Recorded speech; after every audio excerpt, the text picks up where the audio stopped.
자, 김민수 대표님과 함께 이번 주 정리해 보겠습니다. 지난주 이 시간에는 코스피 지수가 종가가 2,500 언더였습니다. 2,441선. 근데 어느덧 지금 좀 마이너스권을 보이곤 있긴 하지만 2,500선에서 놀고 있어요. 그 말은즉슨 그래도 레벨업을 했다일 것 같은데요.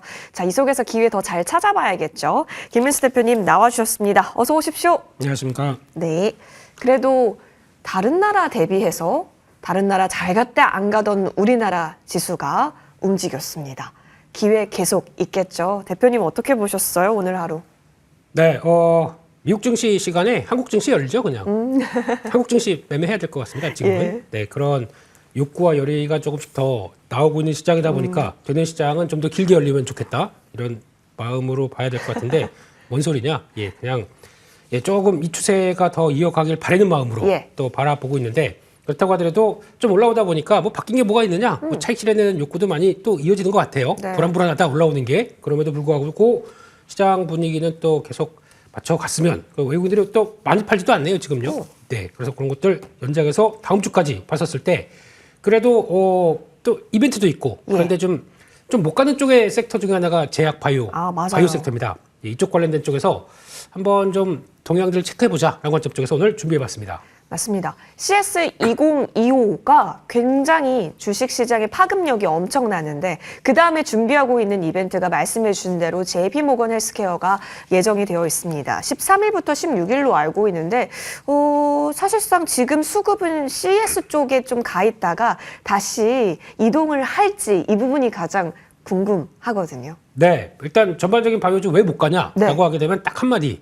금리 때문입니다. 금리. 네, 금리가 높다 보니까 가장 또 영향을 많이 받는 성장주고 그러다 보니까 거기서 눈치 보기 나오는 상황들인데 근데 여전히 기대감만 본다 그러면은 국내 기업들 특히 작년부터 성과 내면서 빅파마랑 우리 뭐해? 라고 하는 기업들은 상당히 올해도 기대가 높을 것 같고 각 회사의 CEO들이 얘기를 했지만 올해 상반기에 보여줄 거 많다. 이런 쪽이기 때문에 그거 보여주기 시작하게 되면은 변화가 나올 것이다. 라는 쪽들인데 그 중에 하나가 유한양행이었죠. 예. 유한양행이 렉나자와 리브리반트의 표준치료법 대비해서 같이 병용요법을 했더니 생존율이 확 올라갔더라. 그러니까 이거는 앞으로 로열티를 받는다고 하더라도 좀 더 받을 수 있겠다라고 하다 보니까 주가가 좀 반응이 나오는 거죠. 이런 식으로 변화가 나오기 시작할 텐데 그중에 이제 JP모건 헬스케어. 예. 근데 이거는 솔직히 그냥 이벤트입니다. 네, 그러니까 쉽게 말씀드리면은 여기를 통해서 그 R&D 했던 거기서 담당하는 사람들이 나와서 설명하는 것도 아니고 그 CEO들이 나와서 설명을 하거든요. 예. 그렇다는 얘기는 우리 이렇게 기술을 갖고 있으니까 우리한테 투자나 아니면 기술 이전이나 이런 것들 쪽에서 얘기가 나오는 부분이기 때문에 단순하게 이걸 통해서 뭘 어떻게 하겠다라는 쪽들은 아니다라고 봐야 될 것 같고요. 그중에서 참여하는 기업 쪽에 6개 기업들이 기대감이 높다라고 한다고 하더라도 아마 이게 생각보다 그렇게 어떤 파장이 크진 않을 거고 이 다음이 더 중요할 것 같습니다. 네, 개인적으로는 이때 나오는 모멘텀 크다라고 보긴 좀 어려울 것 같고 거기서 나왔던 내용들 가지고는 아니면 또 그때 물밑 작업이나 명함 주고 받았는데 잠깐만 우리 가서 전화 드릴게요 이렇게 해야지 거기서 알고 싶었는데 악수하고 거기서부터 막 사업 얘기하겠습니까? 안 그렇지 않습니까? 그러니까 보고 가서 조금 더 시간 있으면 또 결과가 나올 수 있기 때문에 너무 급하게 보지 말자.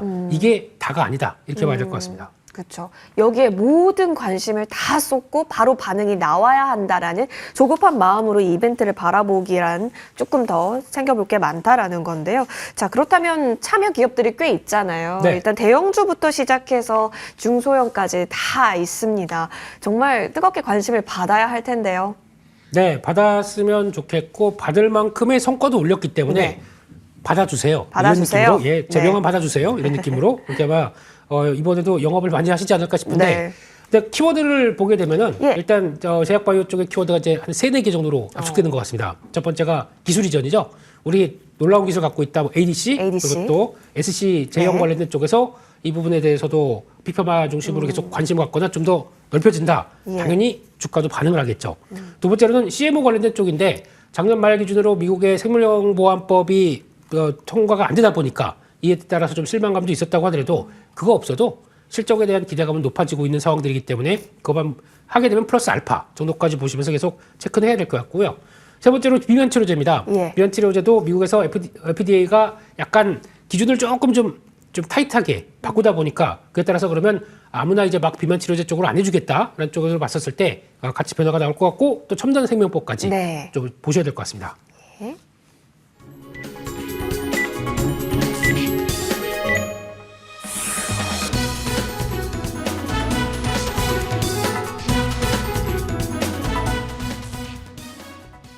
이번 주 고생 많이 하셨습니다. 금요일장 마무리가 됐고요. 오늘은 1월 10일 금요일입니다. 물론 지금 현재 동시호가 구간 마무리 접어 들어가는 거 보니까 마이너스권에서 종가를 형성했구나라고 그려지는데 말씀드렸다시피 사실상 이번 주 보면요. 주봉상으로 봤을 때 코스피 꽤 올랐습니다. 그리고 코스닥에 있어서도 주봉상으로 봤을 때 오르면서 마무리가 됐다라는 점. 한 주 내내 기회를 찾았던 쪽은 아무래도 대형주 단에서 끌어주는 종목이 좀 나왔었다라는 점. 그리고 여기에 더해서 성장주 단의 테마들도 연속해서 살아 있었다라는 겁니다. 자, 코스피 마감가 나왔네요. 확인해 보시죠. 0.24% 내려갑니다. 2,515.78포인트에서 오늘 거래 마쳤습니다. 자, 이어서 코스닥은 717.89포인트에서 거래 마쳤네요. 오늘 수급을 좀 보겠습니다. 사실상 오늘 코스피 시장에서는 외국인이 좀 장초 11시까지는 많이 매물을 좀 출회했다가 지금 보고 계시다시피 많이 줄여냈습니다.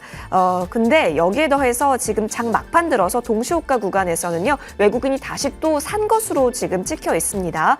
한 463억 원 정도 아마 더 지금 산 것으로 보여지기 때문에요. 조금 더 업데이트된 거 보시면 외국인이 어디에서 조금 더 쌓아 올렸는지 체크해 보실 수 있겠습니다. 반면 코스닥 쪽에 있어서는 오늘 외국인 덜어냈고 기관도 많이 좀 덜어냈고요. 이 속에서 지금 현재 보시다시피 개인만이 끌어갔던 시장이었습니다. 코스닥 쪽에서는 최근 들어서 개인만이 지금 사고 있는 모습이 거의 한 5거래일 연속 나타나고 있네요. 자, 이어서 수급 상황 살펴보셨고요. 시총 상단 확인해 보겠습니다. 오늘 사실상 삼성전자, SK하이닉스는 좀 쉬어갑니다. 그간 좀 달렸기 때문에 오늘 좀 부침을 겪는 것으로 성격을 이해해 볼 수 있겠지만 어떻게 보면 또 SK하이닉스 쪽에서는 외국계 창구에서 꽤 많이 들어왔습니다. 특히나 JP모간이라든지 UBS 쪽에서도 메모리 쪽에 탑픽으로 SK하이닉스 제시했기 때문에 오늘 그럼에도 불구하고 들어왔다. 다만 주가는 0.73% 내린 구간에서 형성이 되고요. LG엔솔은 사실상 1분기까지는 힘들 거다라는 증권가 실적 코멘트가 많이 나타났었던 오늘이었습니다. 결국 2분기부터는 그 연통형 배터리에 대한 기대감을 좀 다시 주목해 보자라는 방법이었고요. 삼성바이오로직스는 100만 원을 딱 지켜냈었던 속에서 오늘 코스피를 이끌어갔었던 주역은 현대차와 기아가 아닐까 싶습니다. 현대차 6% 뛰어 올랐고요. 기아는 2.23%로 엔비디아와 맞손 동맹 전략이 오늘 짱 뛰어 오르게 했다는 점까지 주목해 볼 만합니다. HD 현대중공업은 어제 밀리더니 오늘 다시 추가 움직임 4.15% 상승해서 마감 지었습니다. 코스닥으로도 넘어가 보시죠. 알테오젠이 0.16% 강보합권 마무리 짓습니다. HLB도 1.65% 지금 상승 마감되는데요. 다만 다른 종목들은 현재 마이너스권이 좀 깊게 짙어지고 있습니다. 에코프로 BM이 전일 종가에서 9% 쏘아 올리더니 오늘 다시 다 토해낸 흐름이네요. 에코프로도 3.7% 내려왔고요. 레인보우 로보틱스도 쉬어갔었던 속에 지금 전반적으로 바이오주가 그래도 선방을 좀 했던 부분들 클래시스도 JP모건 헬스케어 참여를 합니다. 이 속에서 0.76% 상승 마감한 것으로 확인됩니다. 자, 진짜 이제 이번 주 잘 버틴 시장이었다. 앞으로 뭘 볼까에 있어서는 재료들이 은근히 쏟아지고 있고요. 테마가 연속해서 빠르게 흘러가고 있습니다. 김민수 대표님, 네. 이럴 때 전략은요? 전략은 돈 되는 거 하면 되죠. 돈 되는 거. 네. 그리고 조금 좀 쳐졌는데 그래도 여전히 모멘텀 있다. 네. 모아가면 될 것 같고 조정받을 아직까지는요. 때. 네. 그래서 시장 변화 나오게 되면 또 땡큐 이러면서 정리하셔도 될 것 같은 그런 분위기 쪽인데 일단 무엇보다 어제 오늘 시장 분위기 보면서 조금 좀 생각보다 좀 처진 게 예. 코스닥 쪽인 것 같습니다. 코스닥이 생각보다 아무래도 성장주 개념들은 높은 금리에 따라서 아무래도 부담을 가질 수밖에 없기 때문에 그런 쪽들이 좀 약간 위축이 돼 있다는 쪽을 봐야 될 것 같고 조금 좀 될만하니까 뭐 이렇게 또 팔아제낍니까 기관들은 좀 그러지 마시고요. 조금 좀 같이 삽시다. 그래서 적극적인 매도가 기관 쪽에서 계속 나오고 있는데 아무래도 프로그램 매도가 연결되면서 나오는 부분까지 생각하게 되면 외국인들의 선물도 조금 좀 챙겨보긴 하겠는데 그래도 외국인들 현물은 그렇게 크게 뭐 매도로 나오지 않았다라고 봐야 될 것 같고 오늘의 주역은 자동차네요. 대형주 쪽에서도 섹터가 돌아갑니다. 그런 쪽에서 워낙 강했던 이제 반도체가 살짝 쉬게 되면 대체 섹터들이 나오기 시작하겠죠. 그런 과정들을 좀 지켜본다라고 하게 되면 뭐 자동차나 자율주행 그리고 네. 또 원자력 쪽도 아침부터 강했었고 하고 있는 여러 가지 섹터의 움직임과 그리고 또 장중에도 변화들이 섹터 안에서도 종목들이 좀 빠르게 움직이는 것까지 본다라고 하게 되면 역시나 좀 기회들은 좀 더 넓어졌다. 작년이 엄청 힘들었지 않습니까? 맞아요. 매매하기가. 근데 그보다는 훨씬 한 7배는 더 낮았다. 이렇게 생각하고 있습니다. 좋네요. 일단 기회 있는 쪽은 다 보자라는 관점 주셨고요. 제가 아까 전에 외국인이 순매수 쪽 지금 포지션이 잡힌다라고 했는데 제가 수량으로 보고 있었습니다. 금액으로 매도 우위가 맞습니다. 다시 정정 드릴게요. 자, 이어서 김민수 대표님, 제약바이오 쪽이 그래도 오늘 코스닥 쪽 보니까 그래도 버텨줬다? 너무 미미하지만 네. JP모건 헬스케어에 대한 기대감을 조금씩 실려봐도 괜찮을까? 이렇게 좀 얘기 나눠봐야 될 것 같은데요. 진짜 지금 제약바이오에 대한 전략이 궁금합니다. 네, 전략은 기다려보자. 기다려요? 네, 왜냐하면 지금 아마 금리가 안정만 들어오게 되면 오늘 네. 미국의 고용지표 발표되죠. 맞아요. 예, 그게 생각보다 약간 좀 안 좋은 쪽으로 발표돼서 금리가 약간 좀 하향되기 시작하게 되면 그에 따라서 아마 변화가 좀 나올 수 있는 첫 번째 섹터가 아닐까라고 생각을 하고 있는데 그와 함께 또 어떤 JP모건 헬스케어는 뭐 이벤트 따라서 바로 움직인다. 네. 이거는 좀 배제시켜 놓고 그 이후에도 개별 기업 쪽에서 성과가 나오게 되면 바로바로 움직일 수 있는 환경이다. 안쪽에서 그 매크로 지표 보시면서 예. 조금 더 기다려보자 이렇게 말씀드리겠습니다. 일단 그러면 진짜 고용지표 잘 보면서 매크로 잘 봐야겠습니다. 돈 되는 거 해라, 기다려보자. 이렇게 지금 전략이 모아지고 있네요. 관심 종목 아예 들어볼게요. 그러면 실적이 탄탄한 바이오주가 역시나 우리에게는 기댈 요인일까요? 바이오주를 실적으로 얘기하면은 좀 할 말은 좀 없기도 한데 예. 그보다 성장이죠. 성장. 예, 얼마큼 빠르게 성장할 것이냐 어. 그걸 보고 종목을 고르게 보면 고르게 되면 아무래도 눈에 띄는 게 SK 바이오팜 SK 바이오. 이 정도가 눈에 띈다고 봐야 될 것 같습니다.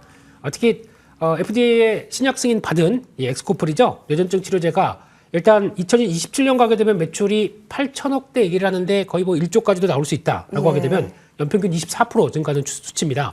게다가 지금 미국에서 좀 최근에 판매되고 있는 매출 총이익률, 그러니까 매출에 대해서 이익이 얼마겠느냐? 90%입니다. 돈이 수익이 얼마가 찍힐까요? 그런 쪽들까지 생각하게 되면 우리 기대감은 높다라고 봐야 될 것 같고 게다가 추가적인 파이프라인에 대해서도 성과가 좀 나올 걸로 보여지고 있습니다. 레녹스 가스토 증후군이라고 하는데 예, 이쪽과 관련된 또 카리스바메이트 또 임상 3상 쪽이다 보니까 조만간은 여기서 올해 중에 결과 나올 수도 있겠다라고 바라보고 있고 거기다가 또 진행성 고형암 임상 1상인데 항암 쪽이다 보니까 또 기대감은 높아질 수 있고 원래 또 신약 잘하는 의사가 또 잘합니다. 네. 그런 쪽에서 기대감이 높고 방사선의약품은 이제 초기 단계이긴 하지만 기대감이 높죠. 이런 쪽을 보게 되면 성장에 대해서는 계속 또 확인이 될 수 있겠다는 관점 쪽에서 레벨업 되는 과정들을 지켜보는데 그렇다고 또 바이오주 세게 가지 않는 상황들 쪽에서 혼자 막 못 가겠죠. 그렇기 때문에 올라갔다 또 계단식으로 약간 조정받고 하는 과정들을 계속 또 체크하면서 바라보자 이렇게 봐야 될 것 같습니다. SK 바이오팜 그렇다면 지금 들어가서 어디까지 좀 바라보는 부분일까요?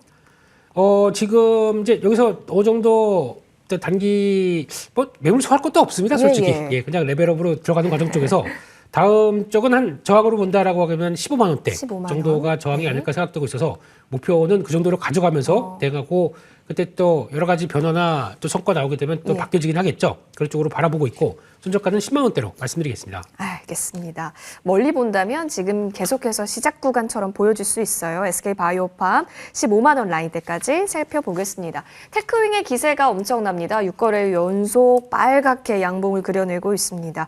단기간에 한 30% 넘었습니다. 사실 그전 고점 따라잡으려면 그래도 더 가줬으면 하는데 단기간에 30% 넘었어가지고요. 네, 테크 윙 기술의 날개 날개. 네. 제대사입니다. 죄송해요. 예. 감사합니다. 예, 보조해 주셔서 감사드리고요. 네, 일단 지금 시장에서 바라보고 있는 게 반도체 쪽에서 변화 오면서 이번에는 HBM입니다. 그리고 또 HBM에서도 장비 쪽, 검사 장비 쪽 이쪽에 대해서 관심이 높은데 오늘도 보게 되면 이쪽은 그렇게 크게 안 밀립니다. 계속 관심이 높은 쪽이다 보니까 여전히 관심은 높은데 하나 아쉬운 거는 좀 주가가 올라와 있어요. 그렇기 때문에 아마 지금은 부담 없는 비중 정도만 가져가시면서 흐름들 보시는 게 좋을 것 같고요.